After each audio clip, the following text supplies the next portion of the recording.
Before we start, remember that children's safety is the priority.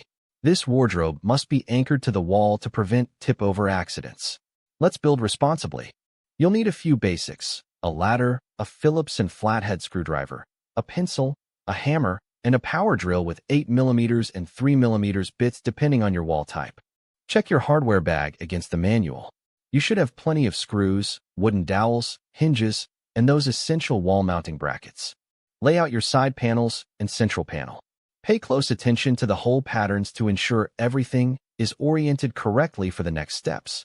Starting with the vertical panels, screw in the hinge mounting plates. You'll put 3 on each outer panel and 6 on the central divider panel. Gently tap the wooden dowels, part 101345, into the pre-drilled holes at the ends of the long vertical panels. Now, take your 3 shelves and insert wooden dowels into the side edges. You'll need 18 dowels total for this part. Lay one side panel down on a soft surface like a rug. Align the shelves with the holes and secure them using the long screws and the provided Allen key.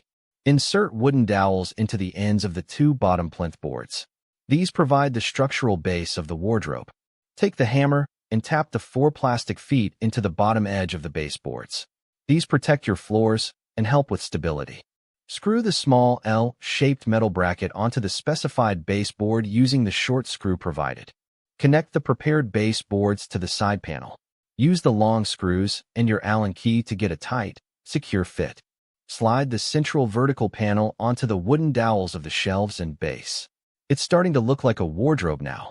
From the shelf side, drive in the long screws to firmly lock the central divider in place.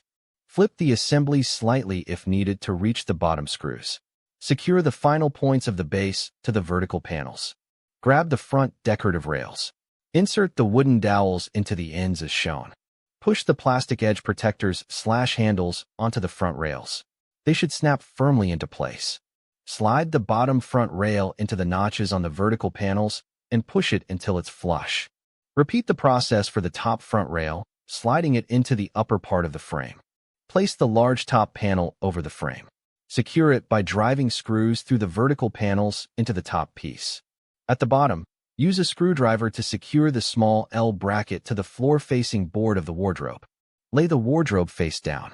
Unfold the thin back panels and align them so they sit squarely within the frame's edges.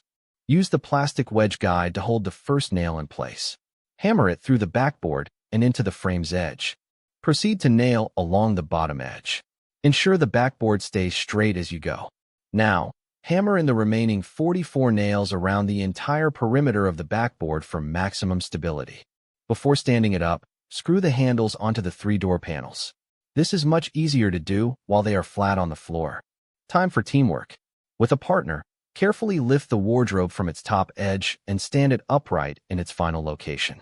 Push the wardrobe flat against the wall and use a pencil to mark where the wall mounting brackets will go. Hold the brackets up to your marks and trace the screw holes. Move the wardrobe out of the way before you start drilling. Choose the right drill bit for your wall, drywall, wood, or masonry. Insert your wall anchors and screw the brackets into place. Slide the wardrobe back against the wall. Connect the wardrobe's top panel to the wall brackets using the provided screws and washers. Inside the larger section, screw the 2 plastic clothes rail supports into the side panels. Angle the metal clothes rail into the supports.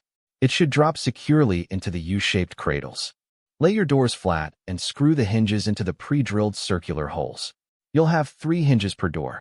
Clip the hinges onto the mounting plates inside the wardrobe. You'll hear a click, then tighten the screws to lock them on. Screw the small cylindrical door stoppers into the top corners of the frame. This prevents the doors from swinging in too far. Place the small plastic cover stickers over any visible screw heads for a clean, professional finish. If your doors look crooked, use the adjustment screws on the hinges to move them up, down, left, or right until they are perfectly level.